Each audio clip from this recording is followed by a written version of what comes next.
প্ৰথম সেশনটো আছিলে বুদ্ধিজীৱী আৰু সাংবাদিকসকলৰ লগত মত বিনিময়, সেইটো শেষ হৈ গ'ল। তাৰপিছত আছিলে এণ্টাৰপ্ৰেনিয়ৰসকলৰ লগত মত বিনিময়। এতিয়া তৃতীয় সেশনটো আছিলে যে আমাৰ ৰাজনীতিকসকলৰ লগত আলাপ আলোচনা।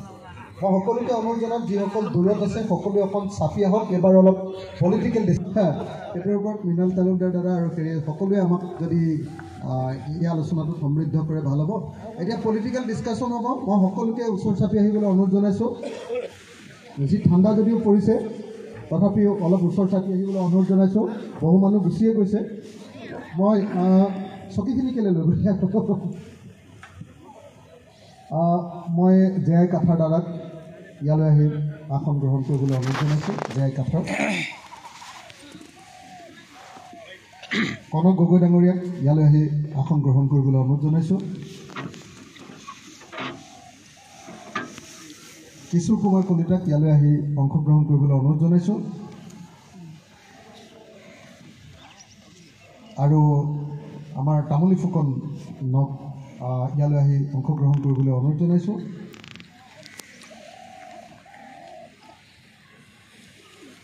আৰু মই অনুৰোধ জনাম আমাৰ উপসভাপতি বৰ্মন দাক। চকী আছে দাদা। আমি মানে এই অনুষ্ঠানটো মানে আমি জানিব খোজোঁ। মই এইটো আঁত ধৰিব এইকাৰণে খুজিছোঁ যাতে আমি অলপ ফ্ৰুইটফুল ধৰণে আমাৰ কামত অহাকৈ কেইটামান কথা আমাৰ ৰাজনৈতিক কৰ্মীসকলে জানি যাব পাৰে। আমি দেখিছোঁ যে বিজেপিৰ ৰাজনৈতিক ষ্ট্ৰেটেজি বুলি ক'লে 4টা কাম আমি দেখোঁ। এটা হ'ল তেওঁলোকৰ হাইপাৰ নেশ্যনেলিজিম, সেইটোৰ জৰিয়তে এটা ডাঙৰ অংশৰ ভোট লৈ লয়। দ্বিতীয়টো হ'ল তেওঁলোকৰ কমিউনেল এজেণ্ডা, হিন্দু মুছলমানৰ ৰাজনীতি, তাৰ জৰিয়তে এটা ডাঙৰ অংশৰ ভোট লৈ লয়। তৃতীয়টো হ'ল আৰু বুদ্ধিজীৱী সমাজখনক তেওঁলোকে ল'বৰ কাৰণে কৰে ডেভেলপমেণ্ট পলিটিক্স, ডেভেলপমেণ্টেলিজিম। তেওঁলোকে কয় যে অকল বিজেপিৰ দিনতহে উন্নয়ন সম্ভৱ হয়, বাকীবিলাকৰ দিনত অকল ৰঙা ফিটাৰ মেৰপাক থাকোঁতেই শেষ হৈ যায়। ডেভেলপমেণ্টেলিজিম, এইটোৰ জৰিয়তে তেওঁলোকে বহুত ভোট ল'বলৈ সক্ষম হয়। আৰু চতুৰ্থ কিন্তু আটাইতকৈ ফেইথফুল তেওঁলোকৰ যিটো মানে বেছিভাগ মানুহ যিবিলাকত জড়িত নহয়, সাধাৰণ শ্ৰেণীৰ মানুহ যিবিলাকে সদায় দৈনন্দিন কাম কাজৰ মাজত জড়িত হয়, তেওঁলোকৰ কাৰণে হিতাধিকাৰী আঁচনি। সেইটো PM কিষাণ আঁচনিও হ'ব পাৰে বা সেইটো আমাৰ অসমৰ অৰুণোদয় আঁচনিও হ'ব পাৰে। তো এই 4টা এনেকুৱা ধৰণৰ, মই অকল 4টা ক'লোঁ, নিশ্চয় আৰু বেলেগ বেলেগ ওলাব। এই 4টা ধৰক ষ্ট্ৰেটেজিৰ বিজেপিৰ, সেই 4টা ষ্ট্ৰেটেজিক প্ৰতিৰোধ কৰিবৰ কাৰণে বিৰোধী দলৰ ষ্ট্ৰেটেজি কি হ'ব লাগে?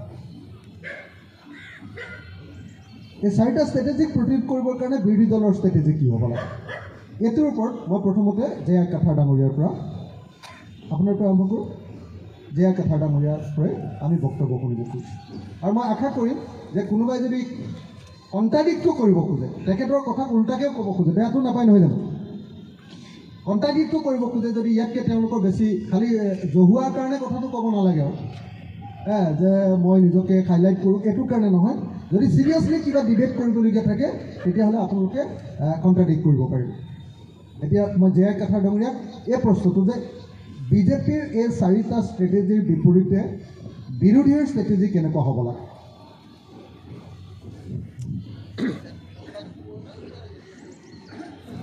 আৰু এটা মাইক আছে নেকি ভাইটি?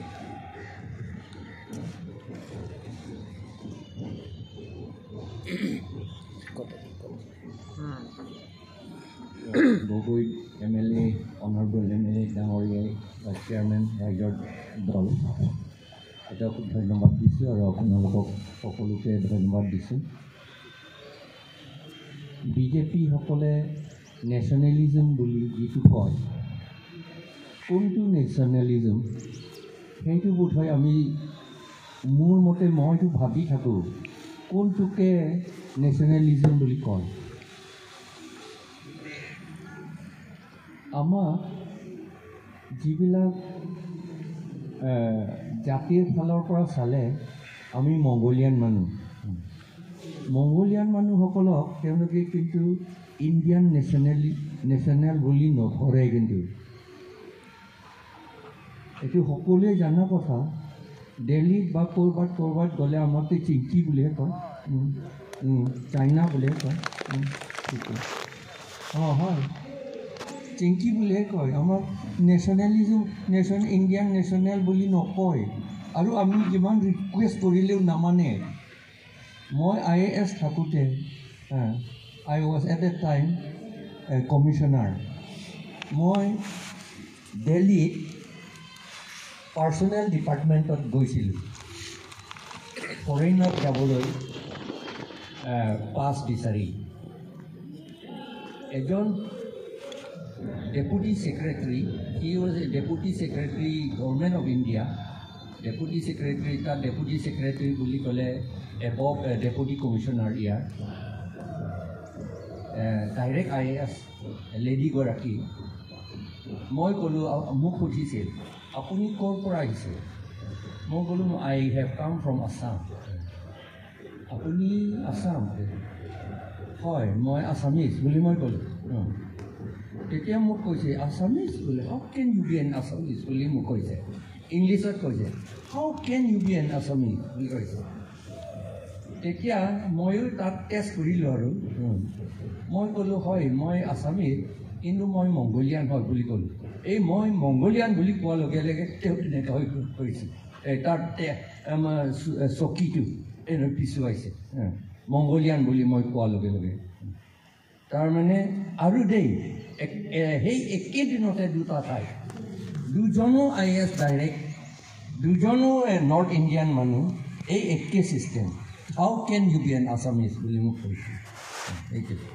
সেইকাৰণে এতিয়া যিটো দেখিছে মণিপুৰত কিয় কেছ হৈ আছে চেণ্ট্ৰেল গভৰ্ণমেণ্টে কিয় এইটো এট্ৰচিটিটো বন্ধ কৰিব নোখোজে কিয় আচলতে তেওঁলোকৰ deep inside their mind deep inside in their subconscious mind may be psychologically এই চাইক'লজি মানুহ থাকিলে বুজি পাব তেওঁ নিজে এক্সপ্লেইন কৰিব নোৱাৰিব পাৰে কিন্তু ভিতৰত কিবা এটা আছে সেইটো মতে তেওঁলোকৰ অষ্টেনচিভলি ইট ইজ এন এটেক অষ্টেনচিভলি বুলি ক'ব লাগিব ostensibly it is an attack against Kuki Zo কিন্তু নহয় ইনক্লুডিং মিটেই কিন্তু মিটেইসকলক এইটো তেওঁলোকক এই কথাটো বুজাবলৈ নাযায় তেওঁলোকে ক'বলৈ নাযায়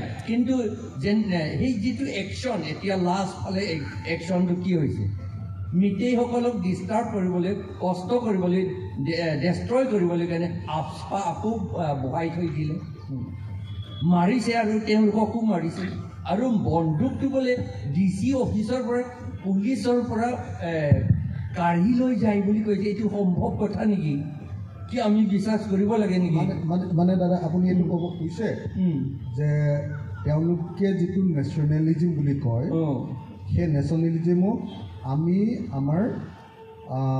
আমাৰ যিটো ডেফিনিশ্যন অফ নেশ্যনেলিজিম সেইটোৰে আমি ৰেজিষ্ট কৰিব লাগে বুলি ভাবিছে নে আপুনি মানে আমাৰ প্ৰশ্নটো আছিলে যে হাইপাৰ নেশ্যনেলিজিম ব্যৱহাৰ কৰি মানে ৰাষ্ট্ৰবাদী বুলি কৈ তেওঁলোকে ভোট এটা আদায় কৰে সেইটোৰ বিৰুদ্ধে আমাৰ ষ্ট্ৰেটেজি কি হ'ব সেই ষ্ট্ৰেটেজিটো আমিহে এইটো কথাও সেইটোহে বুজিব লাগিব ফাৰ্ষ্ট থিং মানে মানুহৰ মাজলৈ এইটো লৈ যাব লাগিব যে তেওঁলোকে কোৱা যিটো নেশ্যনেলিজিম সেইটো আমাৰ নেশ্যনেলিজিম নহয় সেইটো হ'ল তেওঁলোকে কোৱা এটা বৰ্ণবাদী নেশ্যনেলিজিম আপুনি যিটো কথা ক'ব খুজিছে তেওঁলোকৰ এটা বৰ্ণবাদী নেশ্যনেলিজিম আৰু সেই নেশ্যনেলিজিমটোৰ বিপৰীতে প্ৰকৃত অৰ্থত এটা ডেমক্ৰেটিক নেশ্যনেলিজিমৰ একচুৱেল নেশ্যনেলিজিম আচল নেশ্যনেলিজিম কৰিব লাগে সেই নেৰেটিভটো আমি মানুহৰ মাজত আনিব লাগিব সেইটো কৰিবলৈ হ'লে কিন্তু আমাৰ নিজৰ নেশ্যনেলিজিমটো বুজিব লাগিব আগতে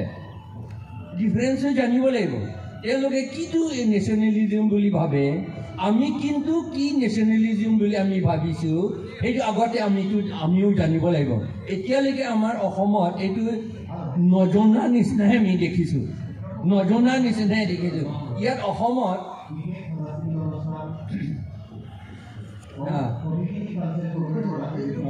কি এইটো বেলেগ প্ৰগ্ৰাম আচ্ছা ডিষ্টাৰ্ব কৰিলে নহয় যি হ'ল কথাটো বিলাক নহয় জানো এইটো ডিষ্টাৰ্ব কৰে এইটো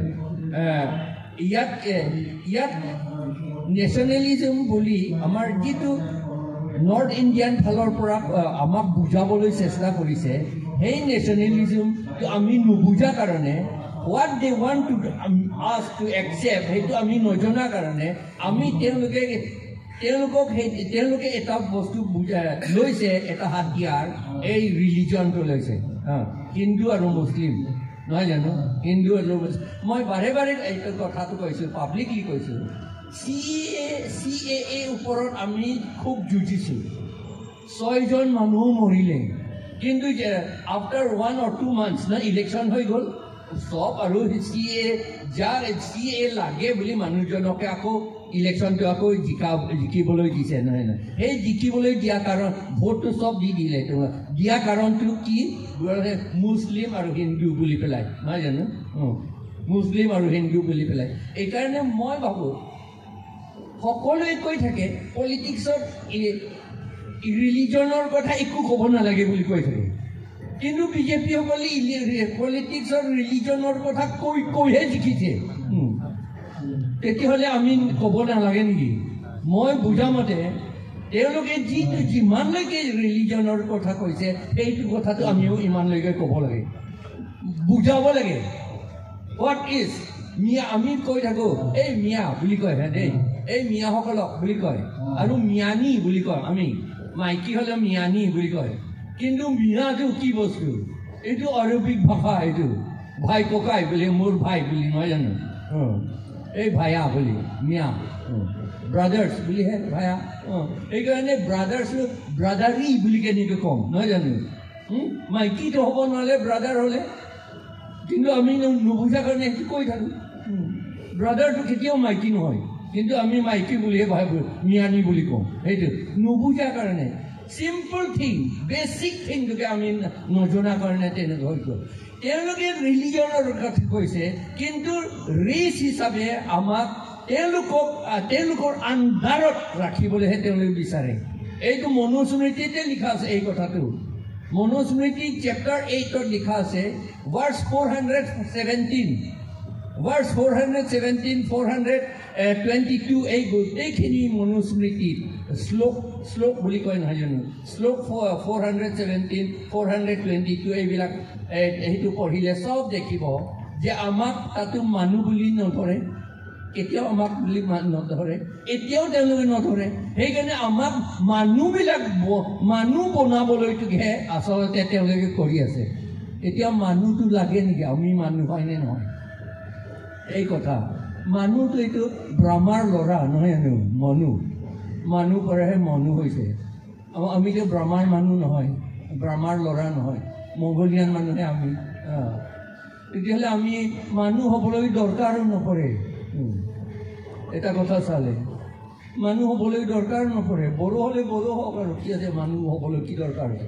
আহোম হ'লে আহোম হওক কি বড়ো মানুহ কিহৰ দৰকাৰ আছে নহয় জানো এইটো সেইটোৱে আমি সেইটোহে জানিব লাগিব বেছি কথা আমি নাজানিলেও তেওঁলোকে সেইটোহে ধৰি আছে নহয় কি কৰিম আমি ক'বলৈ ইচ্ছা নাথাকিলেও তেওঁলোকেতো কৰি আছেতো এইটো সেইটোহে আমি ইয়াত আমাৰ অসমতে এইটো প্ৰব্লেমটো সেইটোহে মই দেখিছোঁ সেইকাৰণে আমি বিজেপিসকলক ডিফিট কৰিবলৈ বৰ দিগদাৰ তেওঁলোকে সেইটো কিবা এটা ক'ব চলাব বেলেগ বস্তু আমি একো নুবুজো এইটো আমি থৈছোঁ এতিয়া নেক্সট এই একেটা প্ৰশ্ন মোৰ কনক গগৈৰ প্ৰতি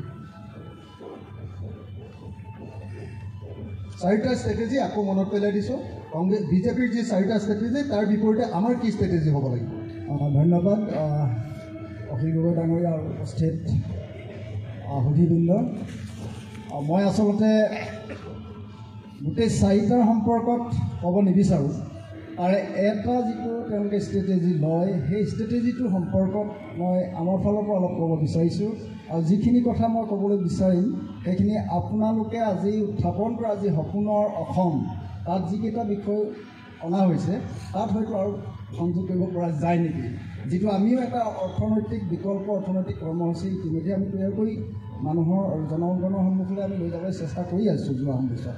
কিন্তু আমাৰ সাংগঠনিক দুৰ্বলতা বা অন্যান্য দৰবছৰ কাৰণে আমি পৰা নাই, সেইটো এটা বেলেগ কথা।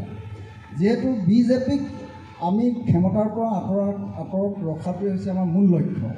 এই লক্ষ্যত উপনীত হ'বলৈ যাওঁতে ইতিমধ্যে আমাৰ বিশিষ্ট ব্যক্তিসকলে কৈ গৈছে যে আমি বিৰোধী শক্তিটো ঐক্যবদ্ধ হ'বই লাগিব, তাৰ কোনো বিকল্প নাই। এইটো সকলোৱে অনুভৱ কৰিছোঁ, আমি সকলোৱে তাত কোনো দ্বিমত নাই।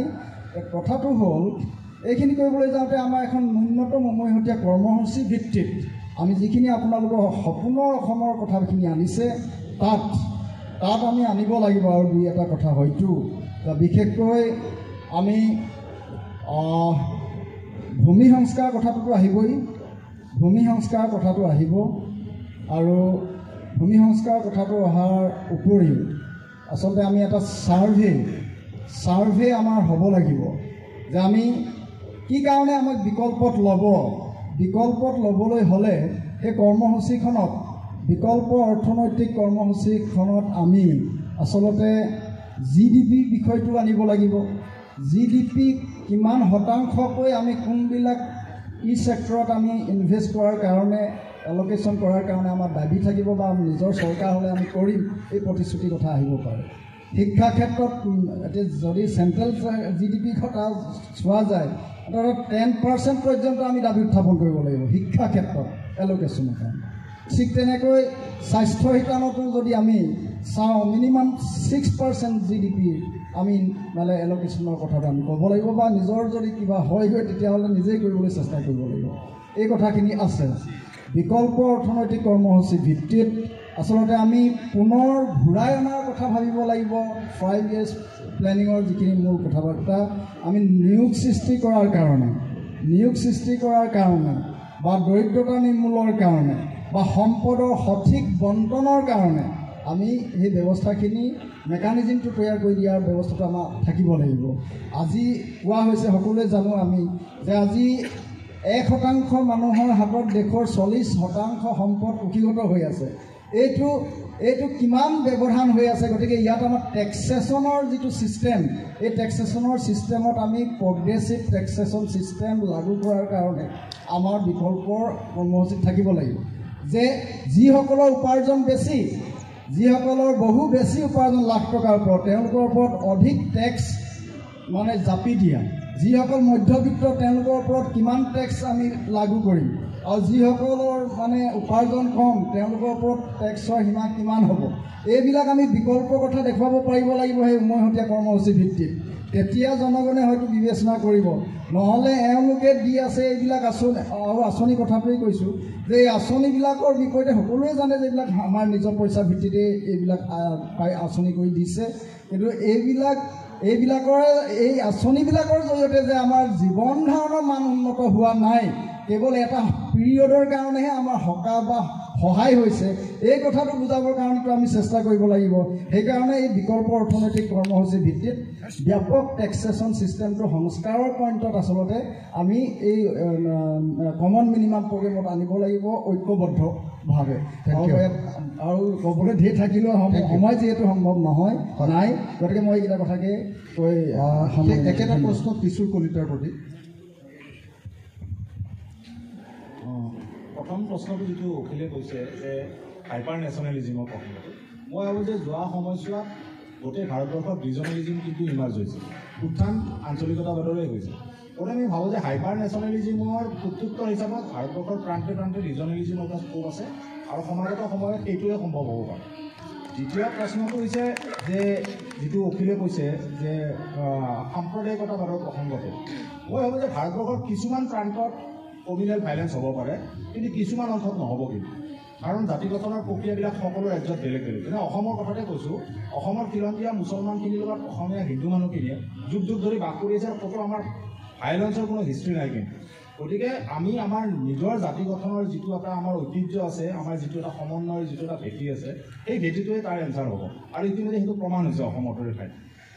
আৰু ডেভেলপমেণ্টৰ গোটেই কথাটোত প্ৰথম প্ৰশ্নটো আহিব লাগে যে যেনে শিলপুখুৰীৰ পৰা আপোনাৰ নুনমাটিৰ পৰা যিখন আমাৰ ব্ৰিজ হৈছে, সেই ব্ৰিজখনত যদি এছেছমেণ্ট কৰা যায় তেতিয়াহ'লে মোটামুটি বহুত ষ্ট্ৰীট ভেণ্ডাৰ্ছৰ সংস্থাপন গ'ল। কিন্তু বহুত অটোৱালা ৰিক্সাৱালাৰ পৰা আৰম্ভ কৰি বহুত মানুহে চাকৰি হেৰুৱালে, মানে তেওঁলোকৰ জীৱিকা হেৰুৱালে।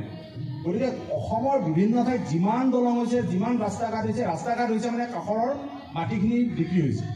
গতিকে ইয়াৰ লগত সমান্তৰালভাৱে কিমান সংস্থাপন হৈছে সেই প্ৰশ্নটো আনিব লাগে, যে এটা ৰাস্তা হৈছে, এখন দলং আহিছে। যেনে আপুনি যদি চাই হাৱেৰ যিমান ব্ৰিজ হৈ আছে এতিয়া নেশ্যনেল হাৱে, আগতে কাষত দোকান আছে, সেই দোকানবিলাক বন্ধ হ'ল এতিয়া। গতিকে ডেভেলপমেণ্টৰ ইছ্যুটোৰ লগত আমি যিটো কাউণ্টাৰ কৰিব লাগে সেইটো হৈছে এই প্ৰত্যেকটা ডেভেলপমেণ্ট প্ৰজেক্টে অসংখ্য হাজাৰ বিজাৰ মানুহৰ সংস্থাপন হেৰাইছে। সেই ষ্টেটিষ্টিক্সটো উলিয়াব পাৰিলে ভাল। আৰু শেষৰ যিটো কথা অখিলে কৈছে বেনিফিচিয়াৰী পলিটিক্সৰ কথাটো, মই আগতে এদিন টিভি চেনেল এটাত কৈছিলোঁ, 1250 টকা কিয়, 10,000 টকা কৈ দিয়ক, মোকো লাগে। মোক ঘৰত চিলিণ্ডাৰটো ফ্ৰীতে লাগে, মোক চাউলখিনি ফ্ৰীতে লাগে, মোক পেট্ৰলো লাগে। গতিকে 1250 টকা নহয়, তেওঁলোকে যদি এজন MP MLA দৰমহা বৃদ্ধিৰ কাৰণে প্ৰতিবাৰে প্ৰস্তাৱ আনিব পাৰে, বেনিফিচিয়াৰীৰ 10,000 টকা দিয়ক, 15,000 টকা দিয়ক, তেওঁলোকে সেইটো কথা কওক। 1250 টকা দি মানুহ কেনেকৈ চলিব? গতিকে বেনিফিচিয়াৰী পলিটিক্সত এই কথাটো আনিব লাগে, কাৰণ পৃথিৱীৰ বহুতো উন্নত দেশত তেওঁলোকে জীৱন যিটো লিভিং ৱেজেছ বুলি কয়। মই এটা কথা জনাব খুজিছোঁ, 1 মিনিট শেষ কৰি লৈছোঁ। এই কৰ্ণাটক গভৰ্ণমেণ্টে, মই এতিয়ালৈকে ভাৰ্ডিকটো চোৱা নাই, হাইকোৰ্টে যোৱাকালি এটা ভাৰ্ডিক দিছিল। কৰ্ণাটকত 27,000 মিনিমাম ৱেজেছ কৰিব দিছে। অসমত 2014 মছলি নটিফিকেশ্যন, আমাৰ এতিয়াও মিনিমাম ৱেজ হৈছে 9,500।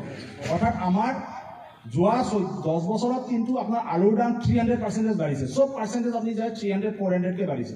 9,050 টকা দি মানুহে কেনেকৈ চলিব? গতিকে বেনিফিচিয়াৰী পলিটিক্সৰ লগত এই কথাখিনি আনিব লাগে। মই এটা কথা ক'ব পাৰোঁনে অখিল? লাষ্ট এই 4টা প্ৰশ্নৰ উত্তৰ মই চমুকৈ, মোৰ ইমান যিহেতু ৰাজনৈতিক দল এটাত উপদেশ দিব পৰা মোৰ জ্ঞান নাই, মই এটা কিন্তু প্ৰস্তাৱ দিব খুজিছোঁ। মই প্ৰথমতে ক'ম বুলি ভাবিছিলোঁ যে বিৰোধী ঐক্যৰ প্ৰসংগত যিটো কৈ আছে যে চিট শ্বেয়াৰিঙৰ কি কথা, সেইটো আমি পিছত পাতিম। নেক্সট আছে। এতিয়া একেটা প্ৰশ্ন আমাৰ অংকুৰ তামুলী ফুকনলৈ। ধন্যবাদ।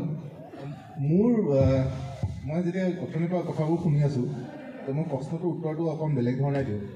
ৰাইজৰ দলে আচলতে, ৰাইজৰ দলটো কি বিজেপি বিৰোধী দল নেকি? তাৰ আৰু বেলেগ কাম চাম নাই? আজি বিজেপি আছে, কাইলৈ আপোনালোকৰ সন্মুখত কংগ্ৰেছ থাকিব, বিভিন্ন দল থাকিব, তাৰ লগত আপোনালোকে যুদ্ধ কৰি ক্ষমতা দখল কৰিব, নহয় জানো? ক্ষমতা ল'ব। কিন্তু আপোনালোকৰ মূল উদ্দেশ্যটো কি? আজি যিখন কৰ্মসূচী ওলাইছে সেইখনেই মূল উদ্দেশ্য নহয় জানো? সেইটোৱে আপোনালোকে কৰিব বিচাৰিছে। তাত বিজেপি থাকক, কংগ্ৰেছ থাকক, সেইবিলাকক বিৰোধী হিচাপে ৰাখি আপোনালোকে চৰকাৰ দখল কৰিব বিচাৰিছে। চৰকাৰ দখল কৰি অসমত এটা অন্য ধৰণৰ অৰ্থনৈতিক পৰিস্থিতি খাৰা কৰিব বিচাৰিছে। তাত আপোনাৰ বেনিফিচিয়াৰী পলিটিক্স নচলিব। ইয়াতে ডেভেলপমেণ্ট, কিশোৰদাই যিটো কৈছে ডেভেলপমেণ্ট, এই যিমানবোৰ অভাৰব্ৰিজ হৈ আছে, এই প্ৰশ্নবোৰ আচলতে মানুহৰ ওচৰলৈ লৈ যাব লাগে। গুৱাহাটীৰ যিমানবোৰ অভাৰব্ৰিজ হৈছে, ধৰক জুৰ যিখন অভাৰব্ৰিজ আছে, তাৰ জুৰ ৰোডটো আছিলে এটা সময়ত গুৱাহাটীৰ আটাইতকৈ ভাল মানে ইকনমিক এক্টিভিটি হোৱা জেগা। সেইটো গোটেইটো খতম হ'ল।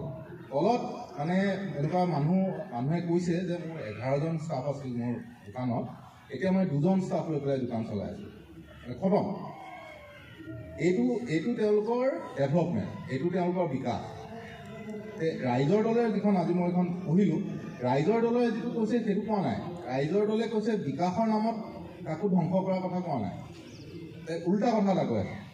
গুৱাহাটীখন কেন্দ্ৰ কৰাৰ কথা কোৱা নাই ৰাইজৰ দলে কৈছে যে আমাৰ ধৰক তিনিচুকীয়াৰ ভিতৰৰ গাঁও এখনো গুৱাহাটীৰ নিচিনাই হ'ব, বা গুৱাহাটীত যেনেকৈ ধৰক আপুনি গুৱাহাটীলৈ আহে, ইয়াতে মাৰ্কেট ভাল, ইয়াতে বজাৰ হয়, চব বস্তু হয়, সেই বস্তুখিনি সেই তিনিচুকীয়াৰ সেই ভিতৰুৱা গাঁওখনতো একে সময়তে উপলব্ধ হ'ব। এইটোৱে কথা নহয় জানো? মোৰ মতে এই কথাবোৰ আপোনালোকে লৈ যাব লাগে যে বিজেপিয়ে যিটো বিকাশ বুলি কৈছে সেইটো আচলতে কি বিকাশ, কি হৈছে।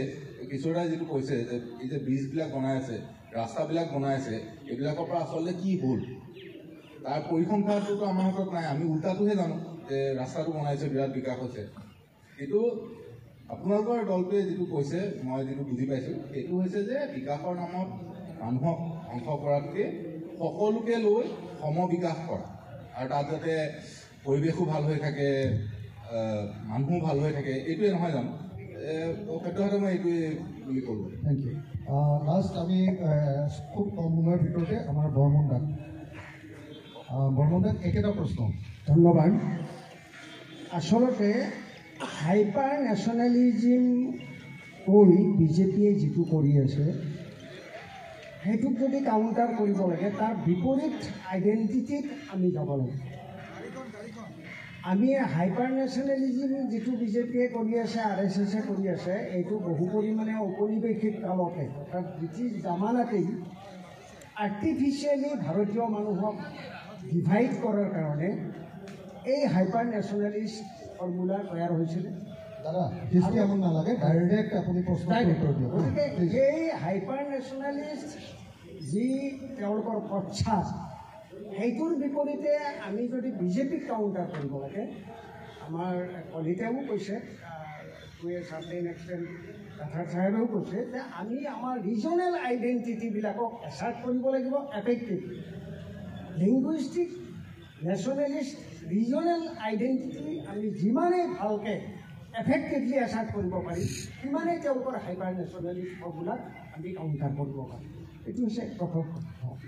দ্বিতীয় কথা, তেওঁলোকে যি ডেভেলপমেণ্ট কৰি আছে, মই ভাবোঁ আমাৰ কৰ্মীসকলে অন্ততঃ বুজি পাব যে এইটো হৈছে তেওঁলোকৰ ডেভেলপমেণ্ট মানে হ'ল কৰ্পৰেটাইজেশ্যন এণ্ড আৰ্টিফিচিয়েল আৰ্বানাইজেশ্যন। আৰু এই কৰ্পৰেটাইজেশ্যনৰ বিৰুদ্ধে কৰ্পৰেটাইজেশ্যন মানেই যি ডেভেলপমেণ্ট, তাৰ বিপৰীতে আমাৰ ৰাইজৰ দলৰ যি ভিছন আছাম ভিছন যি ডকুমেণ্ট, নতুন অসমৰ যি পৰিকল্পনা, সেইটোৱেই আচলতে বিকল্প এটা অৰ্থনৈতিক পৰিকল্পনা হিচাপে আমি ৰাইজৰ মাজত চেষ্টা কৰোঁ। এইটো হৈছে দ্বিতীয়। তৃতীয় কথা, হিন্দু মুছলমানৰ প্ৰশ্নত আমাৰ অসমৰ ঐতিহ্য আৰু আমাৰ যি প্ৰেক্টিকেল আমাৰ অসমীয়া জাতি গঠন কৰাৰ পথত আজি যি হেঙাৰ, সেইটো কেনেকৈ আমি প্ৰত্যাহ্বান জনাম, তাতেই আচলতে নিহিত হৈ আছে। সেই তেতিয়াই 1940 চনতে অম্বিকাগিৰি ৰায়চৌধুৰীয়ে অসমৰ তেতিয়া কমুৱা মুছলমান বুলি কোৱা হৈছিল, তেওঁলোকক আহ্বান জনাইছিল যে আমি যদি অসমত অসমীয়া বাচিব লাগে, আপোনালোকো যদি বাচিব লাগে, বিফ'ৰ 1937 যিসকল মুছলমান প্ৰব্ৰজিত মানুহ অসমলৈ আহিছে, তেওঁলোকে অসমীয়া ভাষা নিজৰ মাতৃভাষা হিচাপে গ্ৰহণ কৰিব। আৰু তেতিয়া আমাৰ তেতিয়াই যি মুছলমান সমাজ, তেওঁলোকৰ মুৰব্বীসকলে তথ্য সহকাৰে দেখুৱাই দিছিল যে 1940 চনৰ পৰা 25 বছৰ পূৰ্বতেই ইতিমধ্যেই বংগমূলীয় মুছলমানসকলে নিজক অসমীয়া ভাষী হিচাপে পৰিচয় দিছে। আৰু তাৰ ভিত্তিতে আজি আমি ধিপিক ধামাকৈ অসমীয়া ভাষিক জাতীয়তাৰ চাকি গছি জ্বলি আছে। গতিকে আমাৰ কাৰণে ইয়াতে কোনো হিন্দু মুছলমান ৰাজনীতি কেতিয়াও আমাৰ অসমীয়া জাতিৰ কাৰণে মংগলময় নহয়। অসমীয়া জাতি গঠন প্ৰক্ৰিয়াটোক বিধ্বস্ত কৰাৰ এইটো এটা চক্ৰান্ত। সেইকাৰণে আমি তেনেভাৱেই অসমীয়া জাতীয়তাক আমি ওচৰত তুলি ধৰি তেওঁলোকক এই হিন্দু মুছলমানৰ ৰাজনীতিত ধাৰাশায়ী কৰিব লাগিব। এইটো হৈছে মূল কথা। বাকী হিতাধিকাৰীৰ প্ৰশ্নত অলৰেডি কৈছে আমাৰ এডভকেট কলিতাই ক'লেই, ময়ো সেই নীতিতে মই বিশ্বাস কৰোঁ, মই সেইটোৱে এফেক্টিভ হ'ব বুলি ভাবোঁ। লগে লগে মই মাত্ৰ এটা কথা কওঁ, আজি যি বেনিফিচিয়াৰী তেওঁলোকে তালিকাখন উলিয়াইছে, তাৰ পৰা আমি এনেকুৱা কিছু বস্তু উলিয়াব লাগিব যিটো বেনিফিচিয়াৰী মাত্ৰ তেওঁলোকৰ দয়াত নহয়, কনষ্টিটিউশ্যনেল ষ্টেটাছ দিব লাগিব। যে এইকেইটা সুবিধা কনষ্টিটিউশ্যনেল ষ্টেটাছ, যেনেকৈ আজি Panchayati Raj after 73rd amendment in 1992 এতিয়া পঞ্চায়তী ৰাজ ব্যৱস্থাটো এটা কনষ্টিটিউশ্যনেল ষ্টেটাছ হয়। গতিকে কেইটামান অন্তত বিষয় আমি উলিয়াব লাগিব যিকেইটা কনষ্টিটিউশ্যনেলি যোনে পাৱাৰত নাথাকে হ'ব, সেইখিনি আমি পাম। এতিয়া মই প্ৰশ্নটো আমাৰ অডিয়েঞ্চৰ কাৰণে এৰি দিব খুজিছোঁ। প্ৰশ্নটো হ'ল যে বিজেপিয়ে 4টা ষ্ট্ৰেটেজি লৈ আগবঢ়া দেখা যায়। দাদা প্লিজ আহক, ইয়ালৈ আহক। 4টা ষ্ট্ৰেটেজি লৈ আগবাঢ়ি থকা দেখা যায়। Number 1 hyper nationalism, number 2 ডেভেলপমেণ্টেলিজিম, number 3 কমিউনেলিজিম, আৰু নাম্বাৰ 4 বেনিফিচিয়াৰী পলিটিক্স। ইয়াত যিসকলে উত্তৰ দিলে তাতকৈ বেলেগকৈ ক'বলগীয়া যদি কোনোবা আছে, মই খালি অলপ টানকৈ কোৱা মানুহ আপোনালোকে বেয়া নাপাব, চব কথাতেই মই টানকৈ কওঁ। এনে নিজক জহাবৰ কাৰণে নহয় সঁচাকৈ যদি ইয়াতকৈ বেলেগকৈ ভালকৈ আপোনালোকে চিন্তা চৰ্চা কৰি কোনোবাই থৈছে তেতিয়াহ'লে মই তেখেতসকলক অনুৰোধ কৰিম যে কোনোবাই যদি কয় 2 মিনিটৰ ভিতৰত কোনোবাই যদি ক'ব খোজে যে এই প্ৰশ্নকেইটাৰ উত্তৰ মোৰ ওচৰত আছে এইটো মই ক'ব খোজোঁ এনে যদি ভাবি চিন্তি সঁচাকৈ থোৱা নাই কোনোবাই এনে আমাৰ আগত এনে থিয় হ'ব নালাগে টাইমটো লছ কৰিব নালাগে কাৰণ আমি আৰু কেইবাটাও গুৰুত্বপূৰ্ণ প্ৰশ্ন উলিয়াই আহিম যদি কোনোবা আছে ক'ব পাৰে যে এই 4টা বিজেপিৰ এই 4টা ষ্ট্ৰেটেজিক প্ৰতিহত কৰাৰ আমাৰ ষ্ট্ৰেটেজি কি হ'ব লাগে